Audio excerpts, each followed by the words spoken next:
Welcome folks. back to the Jig. We're back. As usual, sports and anime takes, topics, stories, and what have you. So, Yes, sir. Today's going to be kind of interesting. Kind of my favorite position to talk about, too. Same. When we talk about football. same. So, we start off with that then. We'll go with our top 5 influential running backs of all time. Going from last week was quarterbacks, now we're at running backs. So, yeah, quarterbacks was a funny episode. If y'all want to go check out YouTube, go look at that. Shout out to Freeman. Shout out to Free, man. Couldn't make it. Couldn't make just it. asked where that awkward dude with the eyes.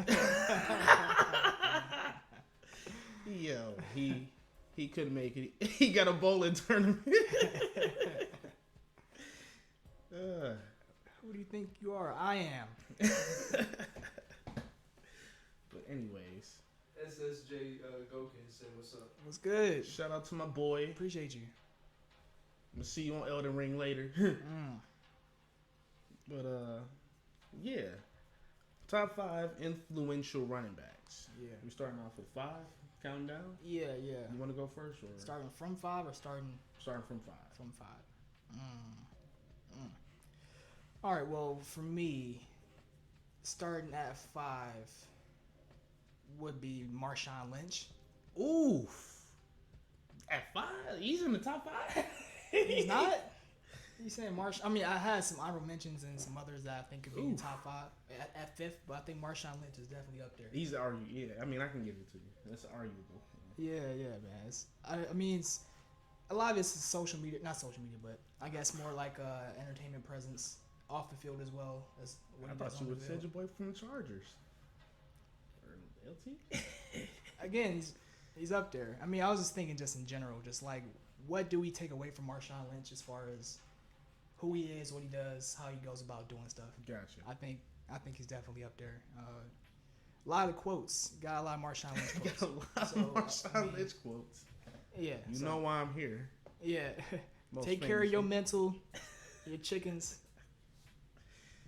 And then on top of that, yeah, just the way he plays the game. I mean, it's simple. I'm about to say, yeah, he plays. Run downhill, run people over. He plays the game like a caveman. Exactly. So, yeah. That's why he's fit. I mean, again, I have some other honorable mentions that we can get into Yeah, we'll get into once him I in a little bit.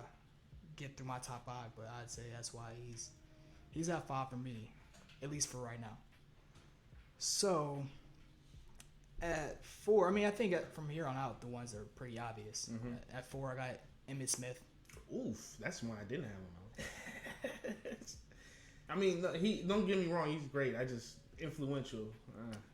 Yeah, that's also something to look at too. I mean, it's a lot of it's off the field. We want to talk about influence and I don't know. I guess most imitatable Yeah. in those regards, since running back is something pretty easy to imitate, right? So Yeah, gotcha. yeah, but yeah, I'd say Emmitt Smith is obviously that high. I mean, you can't be as accomplished as he is with not being influential in the game. Definitely. So that's why he's at 4 for me. 3rd, Bo Jackson. Yep. That one's pretty obvious. That was obvious. I mean, yeah. Man played 2 sports, ran a 4. They said he ran a 4.19. The man single-handedly carried the Oakland Raiders to every single thing they had going for him in the 80s. Like, man is incredible. That was my number 3 too. But yeah, Kicked off retro football gaming with Tecmo Bowl. Like, all you had to do was literally just pick Bo Jackson and just literally run up and down the field. No one stopping you in that game. He was that. Literally. He was like that for real. So, yeah, he's definitely up there. Man played quarterback too for a solid 8 games. Yeah. So, I mean, whenever you talk about greatest athletes, period, you talk about Bo. So I would almost say he's like one of the top 5 influencers in the game because he was literally. I think he was the first dual athlete, and then Deion Sanders came out right after him. Yeah. That's when they started shutting it down. Though he was actually allowed to really play like that. Yeah. They started shutting Deion down. But 2nd, I got Walter Payton. Mm-hmm. Again, another one that's straightforward, pretty obvious. Sweetness. What's the If y'all don't know, Walter Payton Man of the Year Award is given out every year to people who help out in their communities and give back in the NFL. So I was just about to say he was one of the most, how do I put this, one of the off the field charity type, type of people. Yeah. Like everything he did was really off the field, and everything he did on the field was also incredible. It was just he had the best of both worlds going for him, especially back then, with everybody behind him. Exactly.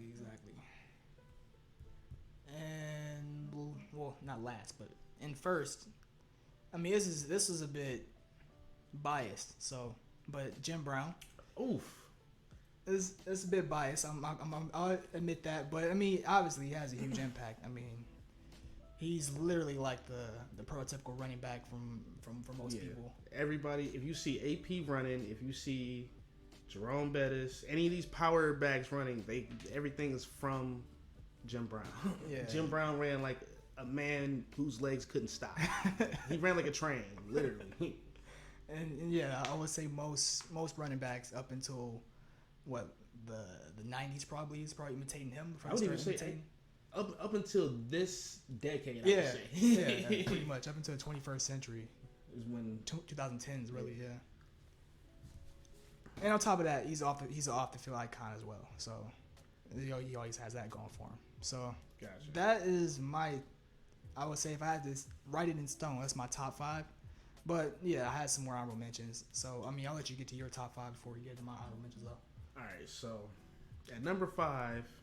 I mean, you had him at number 1, but it's Jim Brown. Mm-hmm.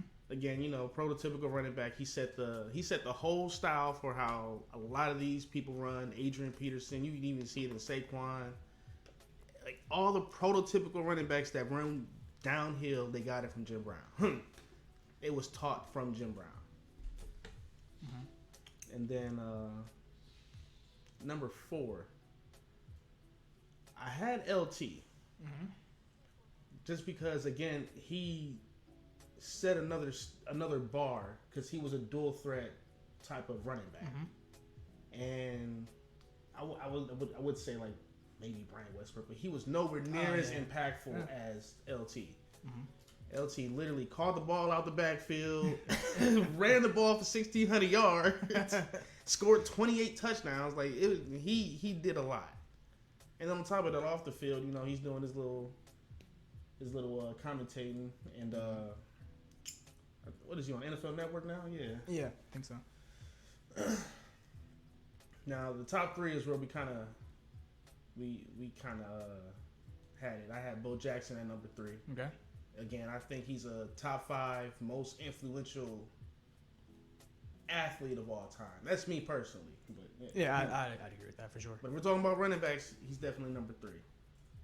I already said it. Dual sport athlete. Mm-hmm. Changed a lot of the game. Made like Deion Sanders came in and also started playing baseball. Number 2. This is where things get tricky because number 2 and number 1 for me personally is just like you can interchange it. But number 2 is Walter Payton. Sweetness. Mm-hmm. Yeah, I mean we already went over him with you. But number 1 is where I wanted to get to, and that's Barry Sanders. Yeah. Okay. Easily, by far, the best running back to ever step foot on the football field, and you cannot tell me anything different. Yeah. You cannot tell me anything different, especially when, like, I literally have childhood moments of my dad showing me the offensive line for the Detroit Lions and showing me how bad they were. Mm-hmm. And Barry Sanders would literally run from one side of the field, juke about 6 or 7 people, run to the other side of the field, juke about 2 other people, and just keep going straight for the touchdown. He would break the other 2 tackles. It was nuts. Like I've never seen somebody run like he had. Remember in Fairly Odd Parents where they was chasing Chip Skylark around? Yeah. Like, that's how he would get chased around in the backfield, and then somehow turn it upfield for a bunch of yards. And then people wonder why he only played like 9 seasons. Offensive line was that bad. They wasted him. They wasted his talent, and he was literally the best running back I've ever watched. Yeah. I definitely give you that. That was one of my honorable mentions. So, if not Marshawn, it was going to be Barry Sanders at 5 for me. Yeah. So, Honorable mentions though. honorable mentions. So, I got a handful. Yeah, so, I'm gonna second that. yeah. So, firstly, AP, of course. AP. Yeah, that's literally my number 6. Yeah. If you were a running back who started in early 2010s, you want to be like AP for the most part. Mm-hmm. So, Frank Gore actually is high up there for me. Because if you That's want to talk amazing. about longevity, no other running back has done what he did, and I That's feel like true. a lot of people probably want to at least somewhat I've- emulate that type of career. I feel like a lot of people. I don't know. I feel like sometimes longevity is overrated, especially when it comes to him, because I think he only has like 3 or 4 Pro Bowls and he's played 16 some years. It's So understandable. you know, yeah. I mean, I understand, but you know, it's an argument Is to his make. son in the league? Getting there. I think he's like a season away right now. Yeah. Too bad he did. He just retired. So, Jerome Bettis, It's another one. the bus. Fat people around the world was happy when he made it to Yeah, I feel like he's definitely a power back that a lot of people want to be like. And the thing is, he wasn't even all power. Like that's like number 7 for me. Like I did a whole top 10. Like Jerome Bettis was fat. He ran a 4.5. He was over 250 and ran a 4.5. Like that's what people don't understand. And the thing is, he had the footwork to go with it. Like he was a big ass bowling ball that that could change on a dime. Like that right there was amazing to me. LT, Him and Barry Sanders. LT is up there for me too. Yeah. And then some more that probably aren't that high up in general. But I see one on your list that I like. You see it? Yeah. If you're talking about Mike Allstott. Yes, Yes, Mike yes. Allstott. Yes, Mike Mike Allstott. Yes, man. I've never seen somebody truck somebody like he did. Like I've never seen that before in my life. Like that's nuts. Like he would literally stop just so he could truck you. Like if he was about to like try and go for like a shoestring tackle, he would stop so he could truck you. The man played fullback. And I swear to God, I've never seen somebody play the position like he has. He would go, he would block your best linebacker, put him on his ass. The next play, catch a pass out the backfield, look for him and truck him. Like, it's like he was playing defense with the ball. Yeah. Like he really just was out there to hit people, and that was it. Or like it looked like almost like he dared people to try to hit him hard. Yeah. Like I dare you. Yeah, I never seen somebody get trucked as hard as he was hitting people, man. That was crazy. Darren Sproles. Yeah. I feel like there wasn't any scat backs like him until he started going crazy. Like I feel like that's probably how his. Brian Westbrook was. That's true, Brian Westbrook. I've been following him for a while, forever. So. But yeah, I feel like if it wasn't for Sproles, we wouldn't have as many like Giovanni Bernard type players Yeah, in the league right now, or like change of pace backs. You wouldn't really have them as often as you would if you didn't have Darren Sproles' success. So I guess this is my opinion, but I think the influence is there. All right, now don't laugh at this. Didn't even get to say it, but CJ2K. CJ Spiller? No. Chris Johnson. Oh, Chris Johnson. I'm like, wait, my bad. CJ2K. Tripping. CJ2K. No, that's understandable. For like them 2 seasons, he was hot. Like he was the best running back in the league. 2 seasons. I feel like a lot of teams wanted to get speedsters because of him. Like just pure 4.2 speed. Just give the ball to him any way you can. I'm about to say it wasn't like he was afraid of contact either. Yeah. So I think he's definitely up there for the few seasons he was really, really on top. You said Ricky Williams. I was gonna get to him. I was thinking that Ricky is Williams. funny. I was thinking Ricky Williams. I got him. I literally got him in my mind right now. Ricky Williams. We'll get to that in a second though, because I had some receiving backs as well. So I feel like Marshall Faulk. Yeah. Gotta have some receiving backs who really paved the way for guys who can also receive it out of the backfield rather than just running it straight up the middle. So Marshall Faulk is up there. Tiki Barber. I never liked Tiki Barber. That's just me though. I think that's all I had though. But all right, yeah. So O.J. Simpson. we getting there, man. So for my honorable mentions, I had Ricky Williams. He was one of the first running backs I watched because when I was growing up, I really wanted to be a running back. So like my dad showed me Barry Sanders, Ricky Williams, and Jerome Bettis. They apparently those three have the best footwork he's ever seen, and I kind of agree with him. But Ricky Williams, you know, he's got the whole marijuana influence now. That's a whole different type of influence. That's literally his influence. So you know.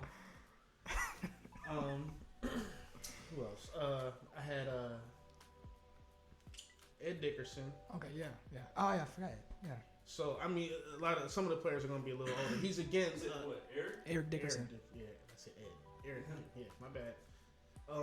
Again, he's a power back, just like Jim Brown. He literally ran just like Jim Brown, except he was faster. I would say OJ, but I don't know if the glove fit or not. I mean, that's pretty influential. It is. Is it influential or is it just entertaining? Everybody knows O.J. Simpson. I don't know if he influenced the game at that point, but he influenced some stuff. He influenced reality television, and Kardashians wouldn't be a thing without O.J. Yeah, Got a point. Got a point. Then my next three were like kind of biased, so y'all keep hearing me mention Brian Westbrook because he was like one of the first running backs I've personally seen, just straight up was out there to catch the ball. A running back who was out there primarily to run routes. It was kind of new to me when I saw that.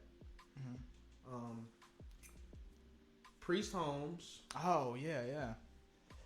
He was the first 2K rusher or 2,000-yard rusher I've seen.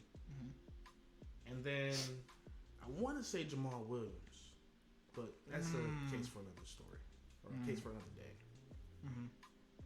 I feel like he kind of his Baltimore up to his first year with Cleveland was like kind of the best stretch I've kind of ever seen from a running back. So I mean, it goes a little deeper, but that's where I'm gonna stop right now because now I'm gonna get into a rabbit hole. Yeah. Because I'll start thinking about like Reggie Bush. You think Reggie? I feel like he was influential for sure. A lot of young dudes. I was getting into Edgerrin James.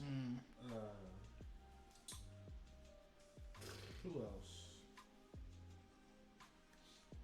I was gonna say Warrick Dunn, but nah. I mean, he was a dual threat running back. Yeah. Receiver the backfield. He was definitely up there in the early 2000s for me, as far as my favorite running backs at that time. Terrell Davis. I don't like Terrell Davis.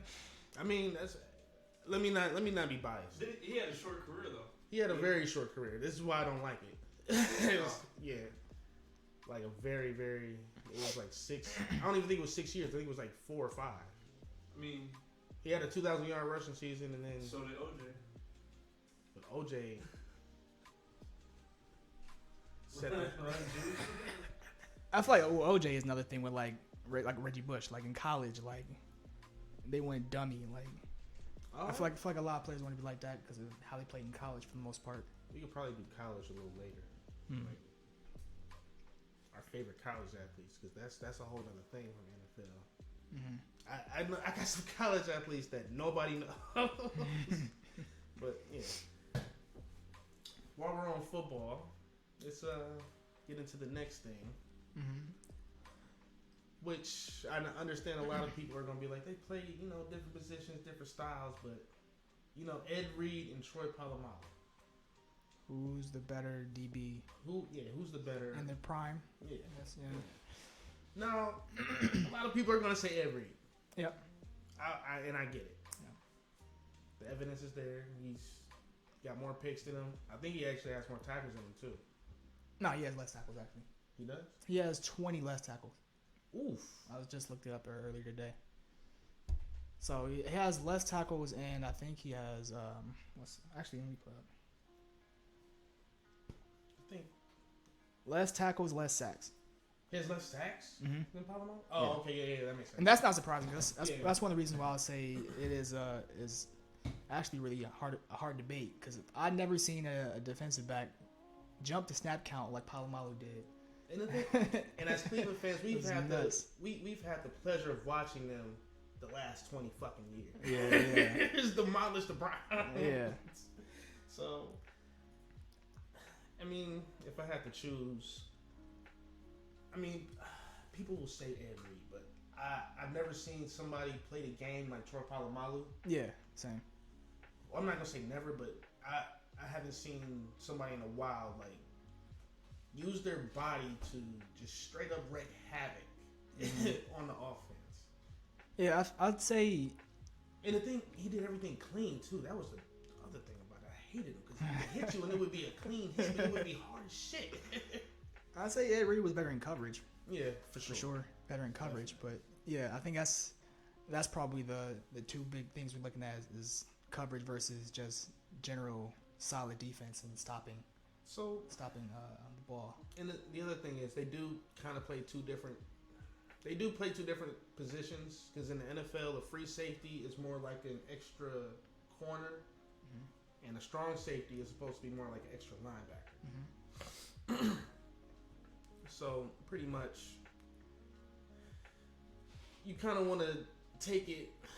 Who impacted the game a little more? And from what I've seen, Troy Polamalu can impact. I mean, I get Ed Reed return kicks and all that, but he didn't do that his whole career. Troy Polamalu straight up block punts, block kicks, intercepted, got sacks, led the team in tackles. I mean, he's done it all, Yeah. And I would almost say he's like probably one of the most versatile safeties in NFL history. For sure. And again, yeah, I never seen nobody jump a snap count like he did. Like he would show the blitz, act like he's backing off, and then would just rush the line as soon as the ball got snapped. I've never seen anybody do anything like that. And I wish we could play that clip of what's the punter name? What's the punter name that played for the Colts? Punter for the Colts. I don't know what you're talking about. Pat McAfee. Pat McAfee. He got a whole story about how Troy Polamalu just on WrestleMania. Yeah. Troy Polamalu read they had a fake field goal setup. They had a fake field goal setup. So they noticed when they were going to do field goals, Troy Polamalu lined up in the fucking A gap. And I excuse me, but this because when I heard the story too, I'm like, that doesn't make any sense to me. Why would he do that? So he usually lines up right in the A gap. For some odd reason, they were gonna do a fake and throw it.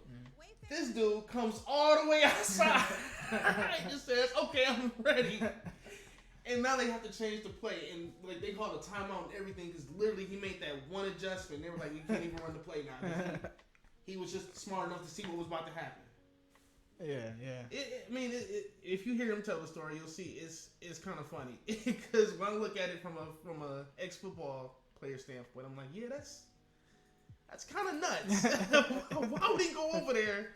The one time out of the season, he never goes over there. Yeah. Saw the jig. Yeah. That's what I always respect about Polamalu is it's just he's had ridiculous instincts. That's the one thing you can give him over Ed Reed is the instincts. Yeah. I got the clip. You can play it if you put it on the. because it's pretty funny.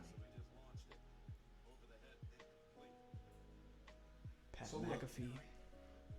Pat McAfee sees what's about to happen. He's the holder. They look and they see Troy Polamalu go all the way. Look, he about to go all the way over to the other side, and they had to change to a field goal. He usually lines up right there in the A gap and is ready to shoot it and jump over the center. He moved and they had to change. And now he goes over here and changes the play. Or he goes over there, he got yelled at because he changed the play. He lined up on the whole other side. He never lined up over there the whole season. Pat McAfee said that. He never lined up there the whole season. Even in that game that he didn't line over there. And all of a sudden, he just was like, okay, I see what you guys are doing. That is incredible instinct. That's people won't understand how crazy that is because they're not really football players, but you know, that was just an amazing play. That's an amazing, instinctive, smart play. You literally threw off somebody's whole offense, but yeah. So you would just say you take Polamalu? Me personally, I would take if we had the first pick overall, and you gave me and you said you can only take a safety, and it has to be either Ed Reed or Troy Polamalu. I'm personally taking Troy Polamalu, just because I can build around him. I know if he's out there, I can't disagree with that. Yeah, I know if he's out there, things are gonna get done. Yeah. Punts are gonna get blocked. Field goals are gonna get blocked. Somebody's gonna get their fucking helmet knocked off. I know it. Like, yeah. Fair enough. Yeah. It's not saying I don't know with Ed Reed, but with Ed Reed, he's more. He's for like the defensive specialist coaches, like the ones that can go put him in certain places, and it's just like all you got to do is make a play. Yeah, all you got to do is take that part of the field away. Which is why the Ravens were so good with Brian Billick. So yeah. Who would you take? I guess my bad. No, I understand. I would say Polamalu just because he's more versatile. Would I say he's had the better career? No, he didn't have a better career. I know he did. Or more Hall of Fame worthy.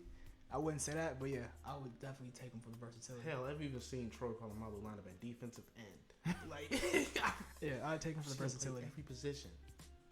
But yeah, I mean, if I just had to pick just starting from scratch. I mean, if I needed a ball hawk, yeah, I'd go Ed Reed. Yeah.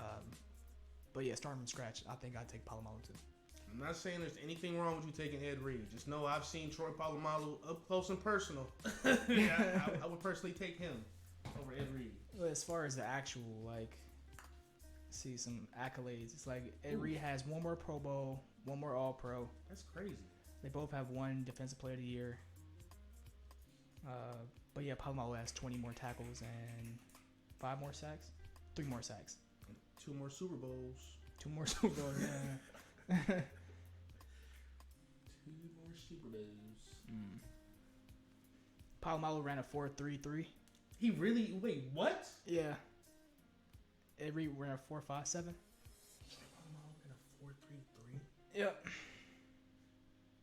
That's official? Yeah. Do you know how explains the sacks? I didn't know he ran a 4.33. I thought he was like a 4.4, 4.45 ish, but a 4.33 per Bleacher Report's source. Yeah. All right. I mean. You pop this up? I can pop this up. Oh, actually, no. When I was looking at it, they actually said Troy Polamalu was probably one of the most athletic safeties ever. I think he had like a 47-inch vert too. he was crazy, and he did I think the bench 225 like 15 times. Like he was unnecessarily athletic. Yeah. Unnecessarily though. Well, yeah. If anyone disagrees, you can of course. Yeah, let us know what y'all Yeah. thinking about over there. Again, yeah, I don't think there's any wrong answer between those two. It's just a matter of preference. There is no wrong answer at all. Yeah. But yeah, let us know what you guys think. We about to get over to NBA. Get over to this NBA stuff, yeah. So, as of a few hours ago, it is now Sunday, April 10th, last day of the regular season. We got a couple playoff seedings to still be decided. I think right now, though, the actual teams making the playoffs are locked in. It's just a matter of a couple of seeds that can possibly switch around. So, our beloved Cavs are locked in the play-in tournament. We got to play the Nets first. So if we lose, we get another chance to win? Get another chance to stay in the 8th seed. Yeah. Assuming we stay in the 8th seed, we got to play the Heat first round. And that's assuming, we either beat Brooklyn, or if we beat Brooklyn, I guess we get in the 7th spot. Oof. So we pull Milwaukee or Boston. Or actually, no, we beat Milwaukee today, so we're pulling Boston. Yeah, if Boston wins, I think we're pulling Boston tonight. We just beat Milwaukee today. Yeah. I'm just looking at this playoff picture. I'm like, damn, I don't know if we gonna make the playoffs now. Yeah, assume we don't beat Brooklyn and for the play-in spot, for their play-in spot, we gotta fight off either Atlanta or Charlotte for the 8th seed. So I think we're like 3-7 in our last games, and we don't have Jared Allen out there. Evan Mobley just came back last night. Mm-hmm. Last night he just came back. So I mean, I don't think we beaten Brooklyn, a healthy Brooklyn. If Ben Simmons is playing like Brooklyn, but I don't know. Then again, Ben Simmons does play. I might throw him off. Might throw off the chemistry. Man, I'm looking at this, man. I'm kind of scared for us now because I don't know. we lose to Brooklyn. I don't want to see Atlanta, but I'd rather see Atlanta than Charlotte. Because if God knows LaMelo can do some crazy things on that court. If he just feeling it that night, it might be over with. If Cavs was healthy, I wouldn't really be worried at all for any team. But That's the thing. We don't have Jared Allen yeah. though. That's what I'm worried about. Yeah. Next year though, But different story. looking at the rest of the seeding, so looks like Philly could either be at the 3 or the 4, depending on how their game and Boston's game is tonight. So we could have Philly, Chicago, or Boston, Chicago. Yeah.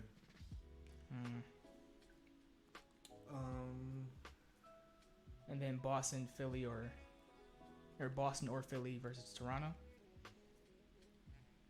I'm kind of hoping it's Boston versus Toronto. Then we get to see like Philly versus Chicago. I'm just looking at the games and like those would be two like really, really, really good series. Yeah. Whoever Brooklyn plays, assuming they get to the 7 or 8, stay in the 7 or 8 seed in the play-in tournament, whoever they play would be interesting. Yeah, either Miami or Boston. They're gonna face Milwaukee, I think. If Milwaukee gets the 2nd seed, I think it's them, right? Yeah, if Milwaukee gets, but they lost to us today, or was it last night? Oh, so either way, so they're probably gonna be out of the 2nd seed. Yeah, so it's probably gonna be Boston, Brooklyn if the seeding stays the same currently. So that's the Eastern. Either way, it's gonna be kind of crazy. I don't know who I don't even, to be honest, the East looks kind of tight. Yeah, like really tight. I don't know who I would take. Out the East, but Milwaukee's obvious, but then you got like Brooklyn, Miami, Philly, and hell, even Chicago and Cleveland can give you a run for your money. Yeah, I'm not saying Toronto can't, but Toronto is kind of missing a few. Like I think they're missing a point guard for real. Like Van Vliet. He's cool, but I don't think he's Kyle Lowry. Yeah. He's cool. Drew said Philly getting bounced out in the first round. By who? By Harden's lack of heart. And Doc Rivers lose to themselves. If Philly gets the 4th spot, I don't know. They might not get. I don't think they get bounced out. That means they. If Philly falls to 4, they got Toronto. I think. Yeah, I feel like they beat Toronto. Well, honestly, if they get to 3, I feel like they beat Chicago too. Then they got to face Miami or second round Milwaukee? though. Second round, yeah, I feel like they're gonna crumble in the second round. But first round, they got Chicago or they can beat Chicago or Toronto. Then after that, they either got Boston or Miami. Like Freeman said last week, man, Chicago been looking a little fraudulent against top teams. Yeah. Shout out to Free again. Yeah. What about the Western Conference? So I think that's even more so locked up since it's not as crazy from the top 6-7 teams like it is for the Eastern Conference. So I think it's just Dallas and Golden State who can be in 3 and 4. Otherwise, everything else is locked in. I'm not It's crazy. People got 34 wins playing into the playoffs. It was a little worse in the East when LeBron was there. Motherfuckers was making it in there with 31 wins. That's crazy. It was bad. But yeah. So Dallas or Golden State. Either way, it looked like. All right, wait. So I guess I'll just ask you this: who do you want Golden State to face? I think Golden State, Utah would be good. Golden State, Utah. Yeah. I don't know, man. Golden State got too.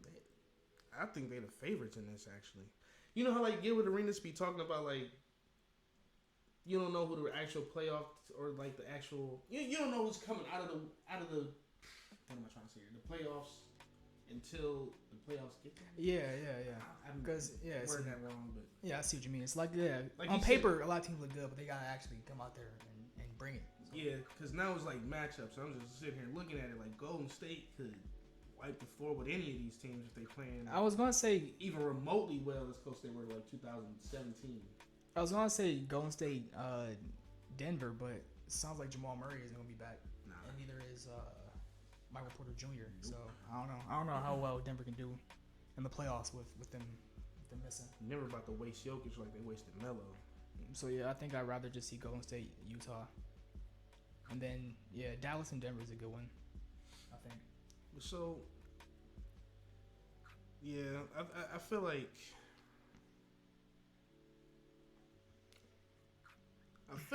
LA is gonna make the play-in, and them in Phoenix are gonna be really good because Kawhi Leonard should be back by then. Yeah. And Paul George, I think, is back. So, I can only deduct that somebody is locking up somebody. And Devin Booker is going to have to really try his best to shoot over Kawhi. And I don't think that's going to happen. Mm-hmm. I mean, it can, but looking at the matchup, man, Kawhi on Devin Booker, I don't know. Well, that's the thing. I mean, the Clippers have looked great on paper the past 3-4 years. Yeah. What happened to them? Ever since Chris Paul was their point guard. So we'll see. Yeah. Yeah. Then we got, again, looking at the play-in tournament. I think LA is going to come out on top of that whole thing. Yeah, they probably will get the. Oh yeah, if they do, they'll be in the 7 then. So they play Memphis. Yeah, I was literally just about to say, yeah. So if they play Memphis, that might be a different story. Because Ja Morant is on a whole nother level right now. I think he just dropped 50-something the other night. Yeah.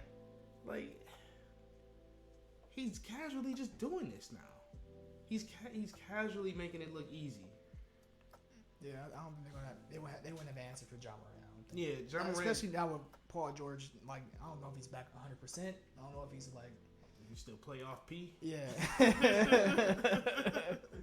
I don't know what they're gonna do with that. So. Yeah. If you play off P, man, that is gonna be. I don't think they'll have any answer for that. Tough series. I don't see San Antonio making it. Mm-hmm. I don't see New Orleans. Well, Zion's not there. I'm gonna just say I don't really see him doing it. Mm-hmm. Minnesota. It's like between New Orleans and Minnesota. But I'm gonna have to say Minnesota just because of Cat. And hopefully Anthony Edwards like takes that next step almost. That'd be good to see. That'd be real good to see because he just dropped like 49 yesterday. I'm almost starting to think like the coach has been holding him back at this point because he's been balling. And Patrick Beverly against anybody in the first round is gonna be funny. Him up against Devin Booker, him against Ja, any of that would be funny. So that's something you definitely want to see. Yeah. I mean, if I'm just looking at this, like if I'm just looking at the top 8 teams, the matchup I am really looking forward to, if Dallas gets the 4th seed, is Dallas and Denver. Mm-hmm. If Denver gets the 5th seed, Mm-hmm. I think they're kind of a perfect match for each other. Even though Denver has a little bit of the injuries, I feel like Jokic is he's a one-man army out there a lot of times. Jokic and Luka, that's must see TV for sure. Yes, definitely. Speaking of which, who do you think is winning MVP? It's gonna be hard. I gotta say Joel. He just wrapped up the scoring title. Yeah. He just grabbed the scoring title. I feel like Philly wouldn't have been anything without him this year. Even after the James Harden trade, he's still carrying the whole team on his back. So I kind of gotta go with him. I wanted to say Jokic, but Embiid has been straight up balling. Yeah. Mm. What do you think? I don't know. It's like it's the same exact thing with Jokic as it is with Embiid. It's like you look at what he leads the team in. He leads in everything. Damn, Literally everything. Every stat. So yeah, it's kind of the same deal. I don't know if he has to play the level that Embiid has to play to keep the team afloat, but he's still playing that level regardless. Embiid looked like he out there breaking a sweat, or like he breaking down every night, just to drop 40. So I think maybe having the scoring title does maybe put him over top of Jokic, but Jokic also just got the only player in history to get 2,000, 1,500. So 2,000 points, 1,000 rebounds, 500 assists. First player ever. Did it while wearing a headband. So I mean, that man's built different. So it's either that or being more impressed with the scoring title from Embiid. I don't know which one puts him over the top. I mean, again, I've just been seeing Embiid a little bit more than Jokic, but I feel like I've seen Embiid literally look like he ran 100 miles. Like he looked like he go out there and he's tired every night from carrying them. So Jokic looks a little different because his game is, even though he does a lot, his game looks easier than Embiid's.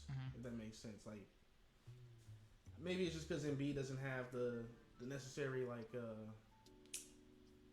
perimeter skills that Jokic possesses. But it looks, Embiid looks like he out there, working. Jokic doesn't necessarily look the same. It's probably just between those two though, as far as outside shot be Giannis and Ja, right? Yep. All right. Should we switch over to the anime? Yeah, quick intermission. After we change batteries. Be right back.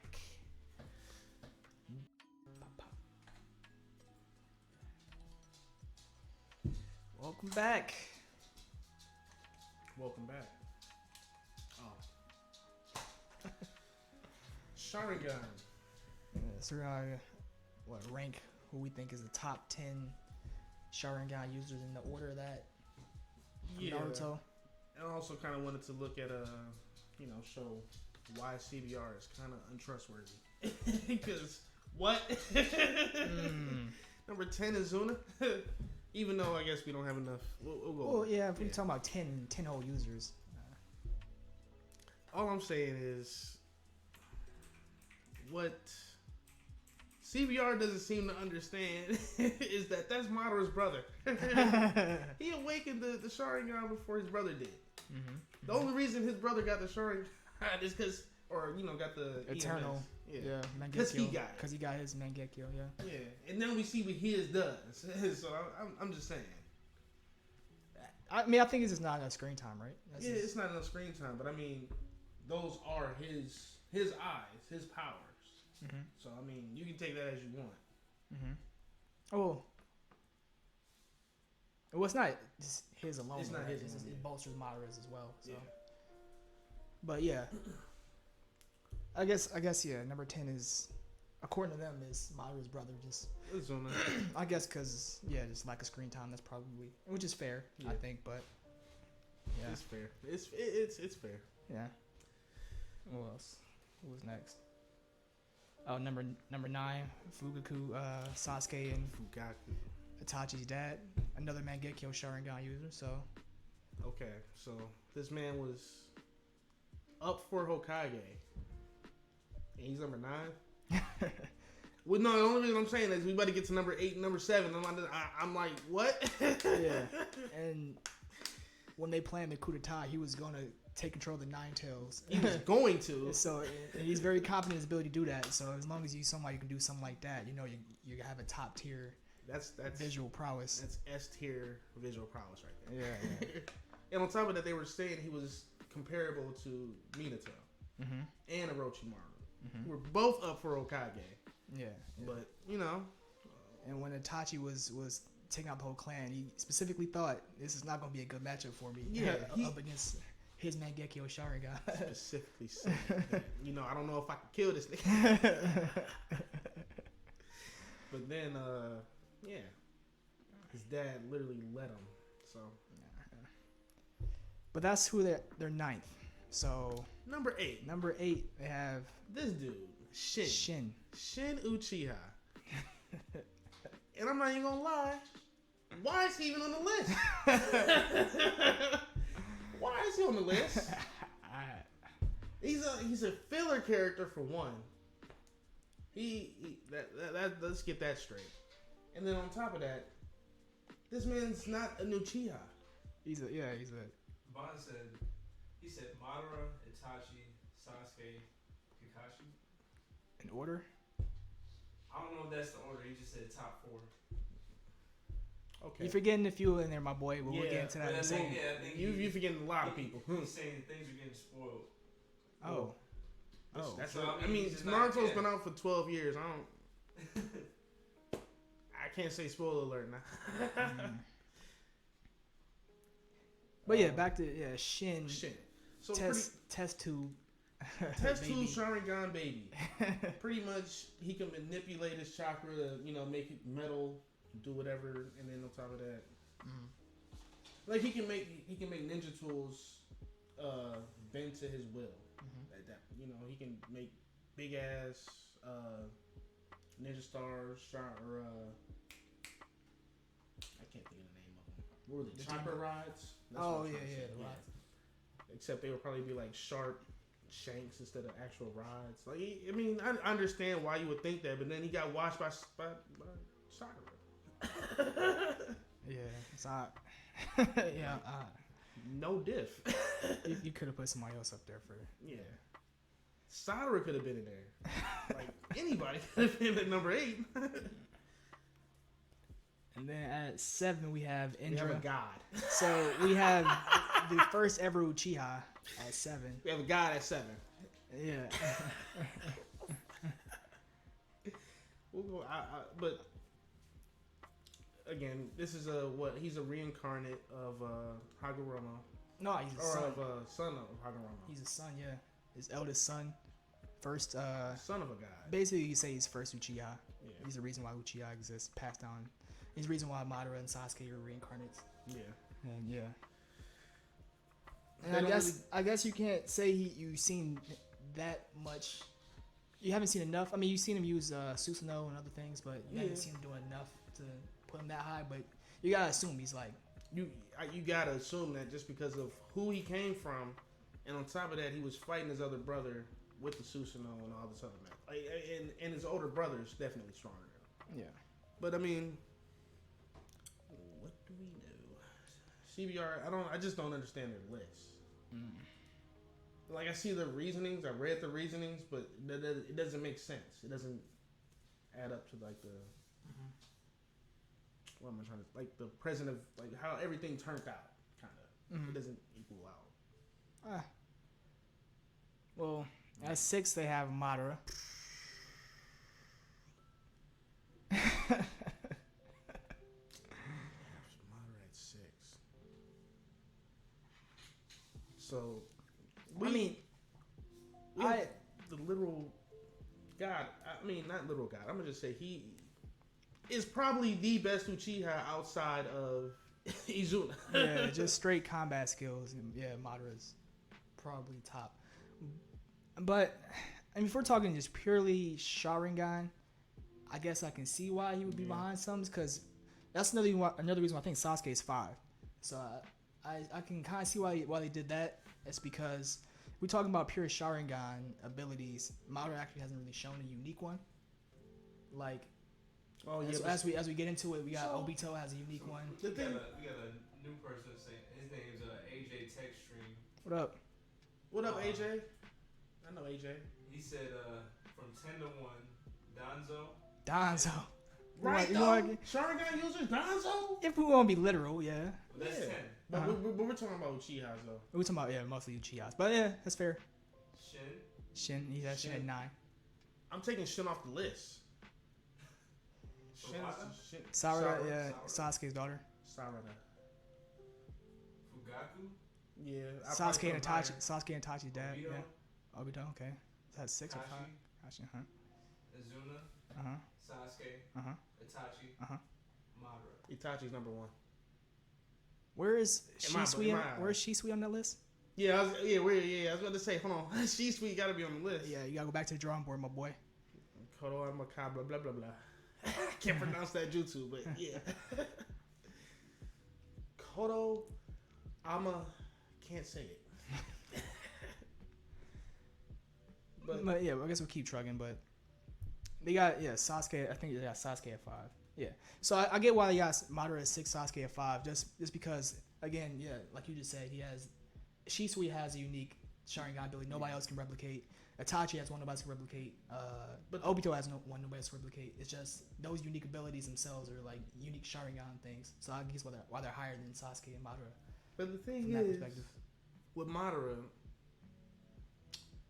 maybe it was because of the wood style or the Hashirama cells he had implanted onto him at the time. But I was just thinking, like, he created 25 Susanos. Yeah. Is that not impressive? Oh yeah. He can control the Nine Tails with ease. Put Susanoo armor over top of the Nine Tails while controlling it. Yeah, I was about to say, like, he had more than.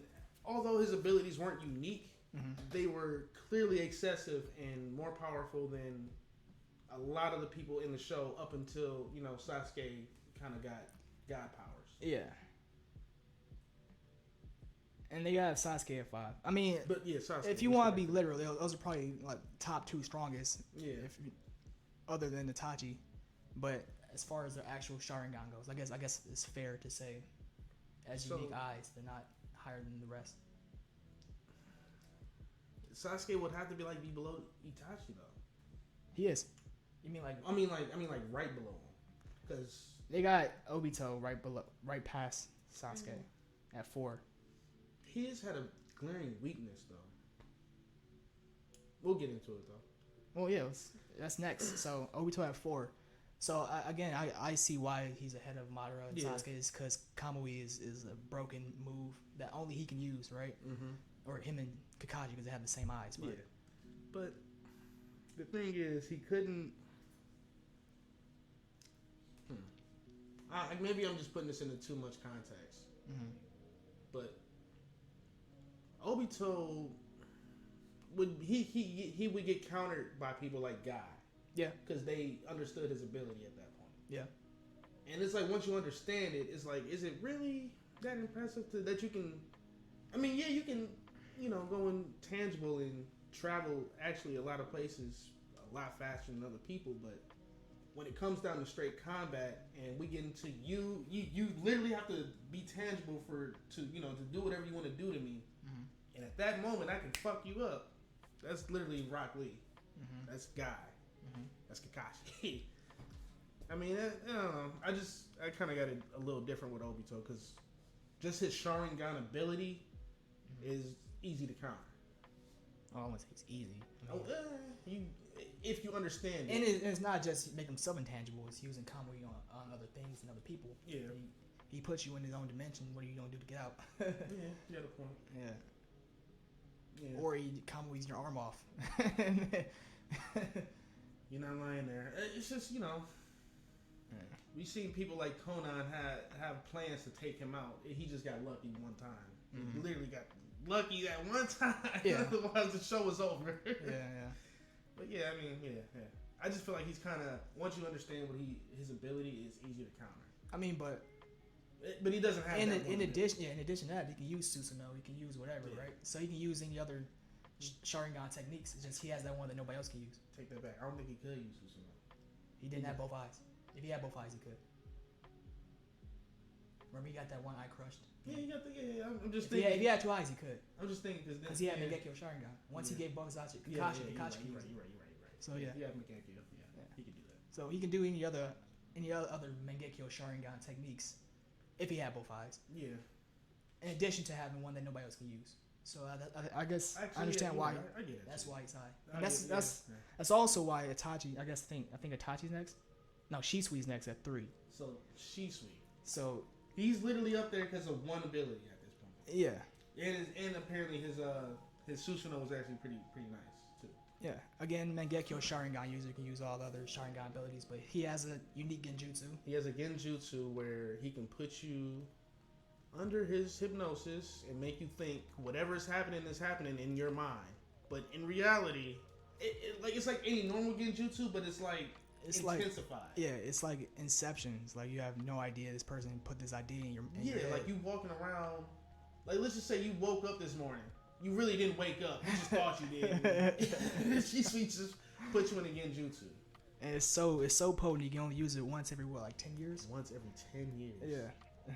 But so the thing is, when Danzo used it, Koto Amatsukami.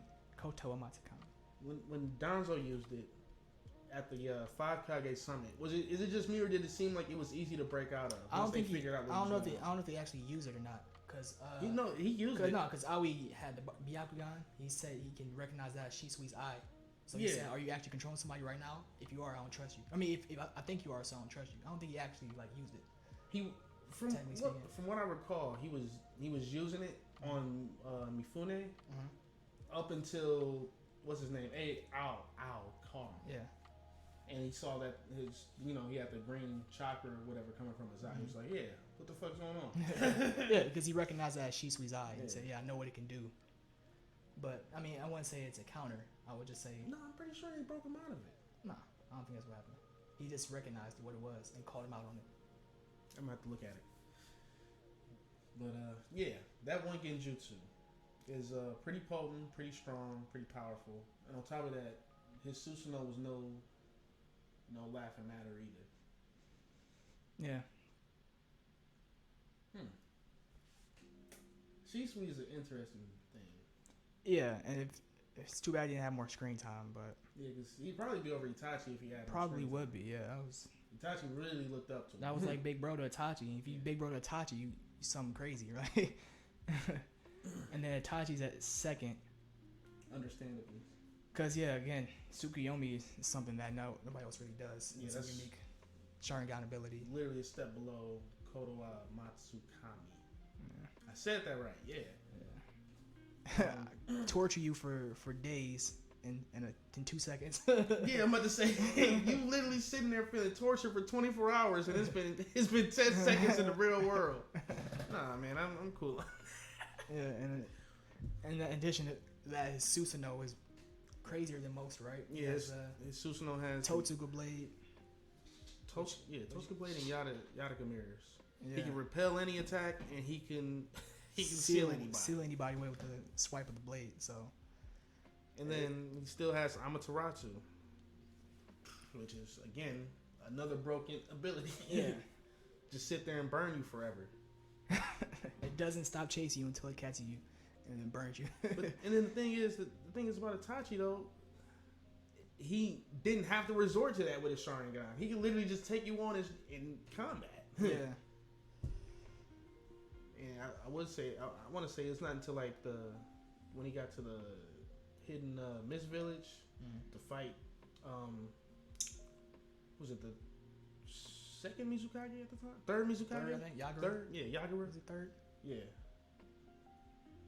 Yeah, third. Yeah, third. He didn't have to do anything until then. Pretty much he lost Jugo. Yeah. So yeah, I see why they have Haguruma. Yeah, Sage's 6 paths, number 1. And I guess that's self-explanatory. He's literally the reason why chakra exists in Shinobi. Literally the reason why Shinobi techniques exist. Yeah.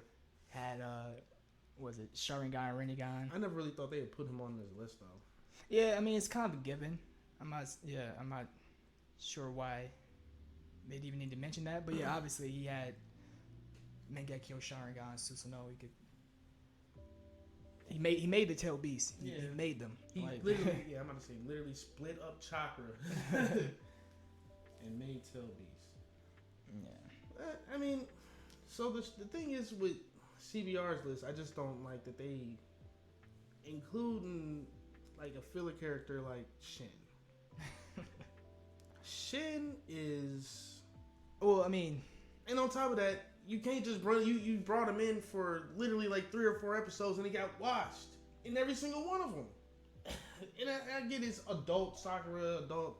Yeah, who else would you put other than Sarada, and what has she really done to this point? You got a point. So I mean, if this was Sharingan users, I guess it'd be. Yeah, we haven't seen that many Sharingan users. We're talking about Uchiha. Yeah. We're talking about Uchiha too, so Kakashi not counting. Yeah, because Kakashi would probably be like number 2 for real. I'd almost say yeah, number 2. He'd just be where. If we're talking about double EMS Kakashi, yeah, definitely number 2. Yeah. But well, I guess that's a topic for another day. I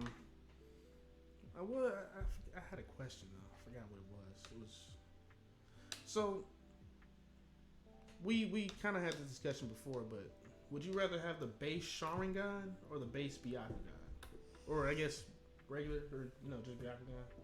I think I'd rather Byakugan 3 Tomoe Sharingan than regular Sharingan. So you can still put people in their genjutsu with the 3 Tomoe. Yeah. I don't know, man. I think I'm gonna go with. I feel like I feel like you don't. It all depends on my ability. I don't know. I just feel like I don't know. I think Sharingan's before you get Mangekyo Sharingan it's obviously like OP, but like I don't know. I feel like the Byakugan would just be more useful for me. Yeah. In general, I guess for both the combat and the non-combat things it can do. Yeah. Sharingan that's just for straight hands. So I'm gonna say that's the only reason I really would want it. Yeah. So I can see your moves and kind of copy it and embarrass you. But Sharingan's also cursed, so yeah. And then the only way you get stronger is by some fuckery happening to you. Yeah, you gotta so yeah, see your best friend die. That's rough. And then if you want to use Mangekyo Sharingan without going blind, you gotta take your brother's eyes, so or your sibling's eyes. So yeah, that's a rough life. Got any comments over there? No new ones? Yeah. So I guess you want to rearrange. If you want to rearrange the top 5, what would you say? I would kind of keep it. I don't want to keep it the same, but I would move Fugaku up to probably number 6. Actually, scroll.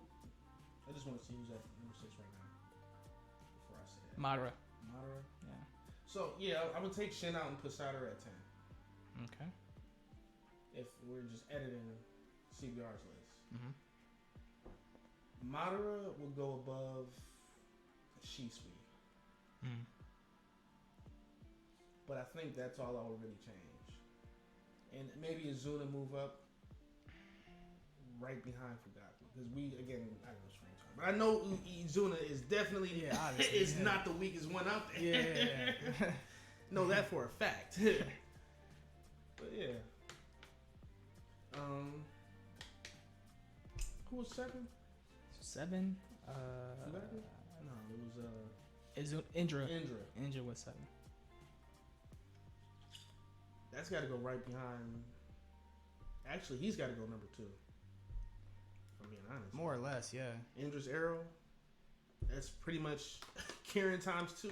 He said, "I'm literally going to. You might have defeated me now, but I'm going to reincarnate and keep doing and keep coming back and keep coming back, and it actually happened." Like he willed it. And he pretty much developed actual like offensive ninja techniques. Yeah. The first one to do it, pretty much. Yeah. But you got anything else you want to add to this? I don't know. I think the top 5 makes sense to me for their list, being Sage of Six Paths, Itachi, Shisui, Obito, and then Sasuke. I think. Yeah, I'm trying to say Obito might have to move down. I mean, I'm not saying he's not strong. I'm not saying his Sharingan isn't, his power isn't, I mean, I guess the way they look at it is if you had to just pick someone's eyes yourself. Okay, if that's another, yeah. Who would you take? I'm still not picking his. And I guess I'd take the ones with unique abilities because I can do what everyone else could do essentially. don't know, man. You know, like Madara can do what Madara can do because he's Madara. That's what I'm saying. Not because his eyes though. Not because his eyes specifically. I guess you got a point there. Yeah, you got a point there. Yeah. If we're talking about straight abilities, yeah. I think that's top 5. I think that's what their list is predicated on. I would hope so. I still don't understand the Shin choice, but I guess we still gotta wait for Sadara actually to, develop. Yeah, to really come on. Yeah. But as far as what I'm seeing, she's all right. Mm-hmm. Anyways, that is the Jig, fellas. Another episode in the books. Thanks for tuning in. Send sports and anime takes. Vaughn, sorry for spoiling for you, Turkey. Yeah, sorry, Vaughn. You gonna have to Spoiled turkey. He's 12 years behind at this point. I don't know, man. But yeah, go ahead and comment. Go ahead, leave a like, subscribe, follow, etc., etc. Hit them links. I don't know if they up there or up there. One of them links. Run it up. YouTube link is up there too. And yeah, also comment any topics you guys have or any sports takes, anime takes, top 10, top 5, anything, kind of open to it all. And we'll be back next week. See ya. Next week.